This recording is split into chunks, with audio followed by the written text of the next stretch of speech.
पिछले कुछ दिनों से बिहार की राजनीति में रोहिणी आचार्य का नाम सबसे ज्यादा सुना भी जा रहा है और देखा भी जा रहा है। सोशल मीडिया से लेकर सियासतदानों में ये एक नाम गरमाया हुआ है। ये विवाद उस वक्त शुरू हुआ जब रोहिणी ने अपने पिता और आरजेडी प्रमुख लालू प्रसाद यादव को अपनी एक किडनी दान की थी। हालांकि ये कदम पहले तारीफ का पात्र था, लेकिन अब उसके बाद वही चली हवा कुछ और ही कहानी बयां कर रही है। रोहिणी का यह आरोप है कि मेरी किडनी को गंदी कहा गया है। रोहिणी आचार्य का यह भी कहना है कि उन्होंने 2022 में अपने पिता को जीवन दाता के रूप में किडनी दी थी, लेकिन अब उन्हें अपने परिवार के कुछ सदस्यों और आलोचकों से बेहद अपमानजनक टिप्पणियों का सामना करना पड़ रहा है। उन्होंने ये भी आरोप लगाया है कि कुछ लोगों ने कहा कि उन्होंने गंदी किडनी दी और ये दान किसी आर्थिक लाभ, टिकट या राजनीतिक फायदे के लिए किया गया था। उन्होंने खुलकर कहा कि उन्हें गालियां दी गई, अपमानित किया गया और उन पर यह आरोप लगाया गया उन्होंने करोड़ों रुपए लिए हैं।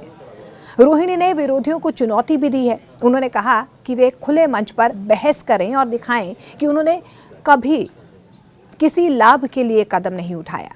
रोहिणी ने यह भी कहा कि उनके इस फैसले पर उन्हें सिर्फ इसीलिए दबाव महसूस करना पड़ रहा है क्योंकि वो बेटी हैं। उन्होंने लिखा कि अगर मायके में बेटा या भाई मौजूद होता तो उन्हें अपना पिता बचाने की जिम्मेदारी सिर्फ बेटियों पर नहीं दी जानी चाहिए। एक टीज कहीं ना कहीं रोहिणी आचार्य के मन में यहाँ पर नजर आई, क्योंकि जिस तरीके से उनकी किडनी को लेकर, अपने पिता को लेकर जो एक भाव उन्होंने इस किडनी को दान देने के बाद महसूस किया, उसके बाद से अलग अलग टिप्पणियाँ, अलग अलग रिएक्शन जो हैं कहीं ना कहीं सामने आ रहे हैं।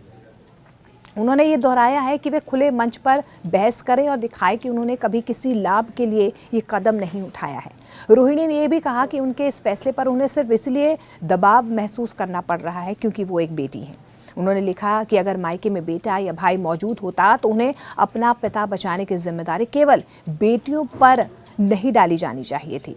उनके इस बयान ने एक फैमिली ड्रामा से ऊपर उठकर समाज में जेंडर दबाव की एक बड़ी बहस झोंक दी है, जिसमें कई लोग ये सवाल उठा रहे हैं कि क्या बेटियों पर जीवनदाता बनने का दबाव ज्यादा हो जाता है, खासकर परिवार में बेटे के मौजूद होने पर।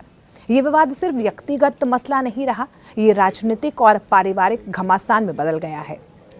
लालू परिवार के अंदरूनी मतभेद इस मुद्दे के चलते और गहरे होते नजर आ रहे हैं। रोहिणी ने अपने परिवार से दूरी बना ली है और सार्वजनिक रूप से ये कह दिया है कि वे अब न सिर्फ परिवार से अलग हो रहे हैं बल्कि राजनीति से भी अलग हो रहे हैं। और उन्होंने ये भी कहा है कि उनके ऊपर जो भी आरोप लगाए जा रहे हैं वो उनके खिलाफ खुलकर बोलेंगी, चुप नहीं बैठेंगी। उनके भाई तेजस्वी यादव पर भी उन्होंने निशाना साधा है। रोहिणी ने कहा कि जिन लोगों ने उनकी किडनी को गंदा कहा है उन्हें पहले खुद किडनी दान करनी चाहिए थी। साथ ही उन्होंने संवाद और बहस के लिए खुली चुनौती दी है उन लोगों को जो उनकी मंशा पर सवाल उठा रहे हैं। ये विवाद उठने पर एक अहम सवाल यहाँ पर सामने आया है कि आखिर कौन किडनी दान कर सकता है और कौन नहीं कर सकता है। भारत में किडनी ट्रांसप्लांट करने के, दान देने के क्या कुछ नियम रहते हैं? आपको बता दें कि भारत में किडनी ट्रांसप्लांट के नियम बेहद कड़े हैं। सबसे पहले 2 प्रकार के डोनर होते हैं, लिविंग यानी कि जिंदा डोनर और मृत डोनर। लिविंग डोनर में जन्म संबंधी नज़दीकियाँ जिनकी होती हैं, जो आपके ब्लड रिलेशन में होते हैं, वो लोग जैसे कि माता पिता, बच्चे, भाई बहन शामिल होते हैं। लेकिन दोस्त, पड़ोसी या दूर के रिश्तेदार भी श्रेणी में आ सकते हैं, बशर्ते पूरी कानूनी और मेडिकल जांच हो। डोनर की जो उम्र है, डोनर की उम्र आमतौर पर 18 से 65 वर्ष के बीच होनी चाहिए। मेडिकल जांच जैसे कि blood test, kidney function test और साइकोलॉजिकल असेसमेंट भी कहीं ना कहीं ज़रूरी, अनिवार्य होता है, ताकि ये सुनिश्चित किया जा सके कि जो डोनर है वो कोई स्वास्थ्य संबंधी जोखिम ना ले। अब जो कुछ स्वास्थ्य स्थितियां हैं डोनर बनने के लिए, वो क्या रहती हैं कि जैसे बहुत सारी चीज़ें हैं जो एक डोनर के लिए पहले टेस्ट की जाती हैं किडनी डोनेट करने से पहले, जैसे कि नियंत्रण में ना रहने वाला, यानी कि हाई ब्लड प्रेशर का वो मरीज़ ना हो, पुरानी कोई उसकी किडनी की बीमारी ना हो, कोई हार्ट का कोई ऐसा लक्षण या हृदय रोग उसे ना हो।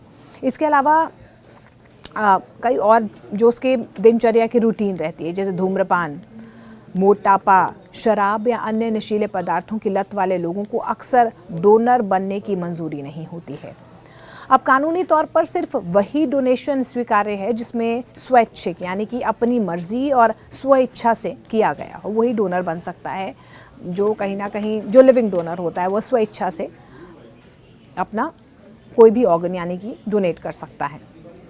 खास तौर पर अगर किडनी की बात करते हैं, अगर डोनेशन में लेन देन, दबाव या ज़बरदस्ती हो तो ये लाल झंडी होती है, यानी कि आप ज़बरदस्ती किसी को नहीं कह सकते हैं।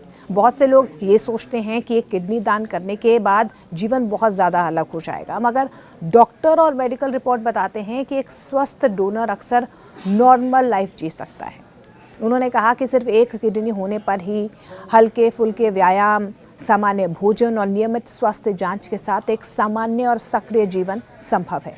अगर कोई महिला प्रेगनेंसी की सोच रही है तो भी समस्या की संभावना बहुत अधिक नहीं होती है, ये विशेषज्ञ एक्सपर्ट कहते हैं। हालांकि प्रेगनेंसी में कुछ विशेष चेकअप जैसे कि ब्लड प्रेशर मॉनिटरिंग ज़रूरी होते हैं, लेकिन इससे माँ बच्चे दोनों की सुरक्षा सुनिश्चित की जा सकती है।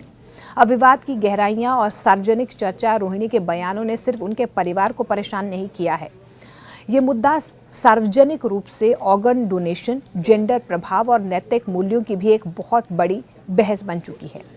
उन्होंने कहा है कि जो लोग उनकी किडनी को गंदा कह रहे हैं, उन्हें पहले अपने ही शरीर के हिस्से यानी कि इस किडनी को लेकर जो हमदर्दी होनी चाहिए या डोनेशन के नाम पर जो हमदर्दी होनी चाहिए वो उन्हें नहीं है।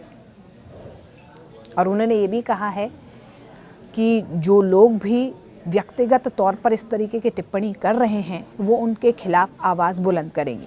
उनका ये बयान न सिर्फ व्यक्तिगत दर्द बयां करता है बल्कि समाज को ये सोचने पर भी मजबूर करता है कि शारीरिक बलिदान और परिवार के रिश्ते कहाँ खत्म होते हैं और राजनीति कहाँ पर शुरू होती है।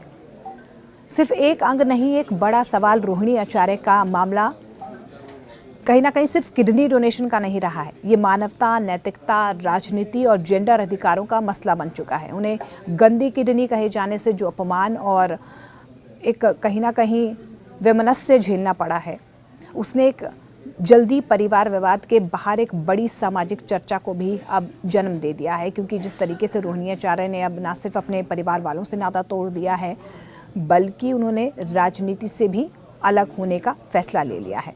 देखिए, इसमें एक बहुत बड़ी बात ये भी है कि भारत में किडनी ट्रांसप्लांट के किस तरीके के नियम होते हैं ताकि सिर्फ स्वेच्छापूर्वक, सुरक्षित और नैतिक तरीका ही अपनाया जाए। लेकिन ये कहानी हमें याद दिलाती है कि जितना महत्वपूर्ण मेडिकल नियम होते हैं उतनी ही ज़रूरी होती है सम्मान, समझदारी और मानवता की भावना। रोहिणी ने अपने फैसले का बचाव एक खुली बहस की मांग के साथ किया है। ये बहस सिर्फ उनके परिवार तक सीमित नहीं रहनी चाहिए बल्कि समाज को भी होनी चाहिए। एक जिम्मेदारी समाज को भी लेनी चाहिए कि किसकी जिम्मेदारी है, अपनी जान देने की या लेने की, और इस प्रक्रिया में मानवीय गरिमा को कैसे बचाया जा सकता है। क्योंकि जिस तरीके से रोहिणी आचार्य ने ये कहा कि वो एक बेटी हैं, इसीलिए बलिदान का हक क्या सिर्फ बेटियों को है? अगर परिवार में बेटा है तो क्या परिवार का बेटा इस तरीके का बलिदान नहीं दे सकता है? और जिस तरीके से उन्होंने स्वेच्छा से अपने पिता को जीवन दान देने के लिए किडनी को डोनेट किया, अब उनका अपमान इस बात पर किया जा रहा है जिससे रोहिणी आचार्य बेहद आहत हैं। हालांकि उन्होंने न सिर्फ तेजस्वी यादव पर इस तरीके के सवाल उठाए हैं, तेजस्वी यादव की पत्नी और जो तेजस्वी यादव के करीबी हैं जैसे संजय यादव, क्योंकि उनकी तरफ से कहा गया है कि जैसे जैसे ये विवाद बढ़ा है वैसे वैसे इन बाहरी लोगों ने कहीं ना कहीं दबाव बनाने की कोशिश की है। हालांकि देखिए, तेज प्रताप यादव की तरफ से रिएक्शन ज़रूर सामने आए। तेज प्रताप यादव ने खुलकर